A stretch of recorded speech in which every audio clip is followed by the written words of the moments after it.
అధ్యక్షుడు షకీల్ పాషా ఖండించారు.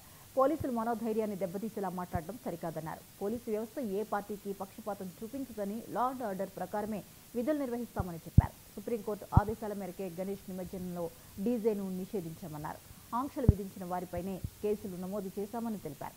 కానీ తమ వారిపై కేసులు పెట్టారని, మళ్లీ అధికారంలోకి వచ్చాక పోలీసుల అంతు చూస్తానని జీవన్ రెడ్డి అనడం ఎంతవరకు కరెక్ట్ అని ప్రశ్నించారు. మరోసారి ఇలాంటి వ్యాఖ్యలు చేస్తే పోలీస్ సంఘం తరపున చట్టపరమైన చర్యలు తీసుకుంటామని హెచ్చరించారు.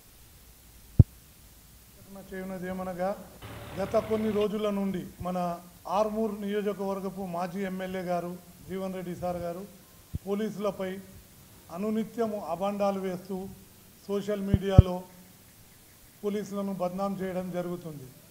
పోలీస్ వ్యవస్థ కేవలం ఒక పార్టీకి రుణపడి ఉండేది కాదు, లా అండ్ ఆర్డర్ మెయింటైన్ చేయడానికి పోలీసు వ్యవస్థ ఉంది. పోయిన నెల 14వ తేదీ సుమారు రాత్రి సమయంలో యాసీన్ హోటల్ దగ్గర ఆర్మూర్ ఎమ్మెల్యే గారు ఫేస్బుక్ ద్వారా లైవ్లో స్థానిక ఎస్హెచ్ఓ గారిని, ఈ హోటల్ ఎందుకు బంద్ చేస్తున్నావు, మేము పింక్ బుక్లో మీ పేరు రాసుకుంటాము, వచ్చేది మా ప్రభుత్వమే, మీ సంగతి చూపెడతాము అని వ్యాఖ్యానించడం సరైనది కాదు.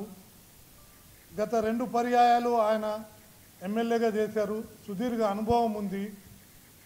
లా అండ్ ఆర్డర్ మెయింటైన్ చేయడానికే పోలీస్ వ్యవస్థ ఉంటుందని ఆయనకు ప్రత్యేకంగా చెప్పాల్సిన అవసరం లేదు. ఈ మధ్యకాలంలో ప్రతి ఎస్టాబ్లిష్ను రాత్రి 10 గంటలకు మూయించడం లా అండ్ ఆర్డర్లో భాగమైనందున అన్ని హోటళ్ళు పనిచేస్తున్నారు. యాసీన్ హోటల్ ఒకటే ప్రత్యేకంగా కాదు.